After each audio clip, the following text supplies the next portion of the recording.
ልጅ ግን ታሳዝናለች። ከሞተች ስንት ቀን ሆኗት? ረሳችኋት አይደል? ሬስት ኢን ፒስ ብላችሁ ፖስታችኋል። በጣም ማዘናችሁ ነግራችኋል።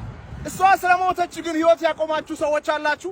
አድናቂዎቿ ከ400,000 በላይ ፎሎወሮች አሏት። ብዙ ሚሊዮን ቪው አላት። ጓደኞቿ ረሳችኋት አይደል? ምን ለብሼ ልውጣ፣ ምን ልብላ፣ ማን ላግባ፣ የራሳችሁን ነገር ነው የምታስቡት። አያችሁ፣ ስትሞቱ ትረሳላችሁ። አንድ ሳምንት እንኳን አያስብላችሁም። ለምን የሀገር መሪ ቢሊየነር ባለሀብት ሰው አትሆኑም? ስትሞቱ ትረሳላችሁ። ለራሳችሁ መኖር ጀምሩ። ለፈጠራችሁ እግዚአብሔር መኖር ጀምሩ። ምክንያቱም የማይረሳችሁ እሱ ነው። እዚህ ምድር ላይ ስትሞቱ ትረሳላችሁ። ቴክስት ያልመለሰችውም እንትና እኮ እንደዚህ ይለኛል።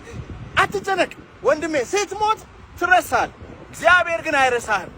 ለምን ፈጠርከኝ ብለህ ጠይቀው። ለዓላማ መኖር ጀምር። ሰው ወደደ ጠላ አያገባም። ያንተ ቤት ስራ አይደለም። እግዚአብሔር እናንተ ከተስማማችሁ በህልማችሁ ላይ ያንን ኑሮው። ስትሞት ከረሱ ስትኖር እንዲቆጣጠሩ አታድርግ ወንድሜ። ትረሳለህ። አንተ ምንንም ትረሰኛለህ።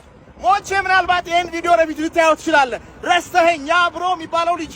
ስለዚህ እንድትቆጣጠረኝ አላደርግም። የራስን ህይወት ኑር።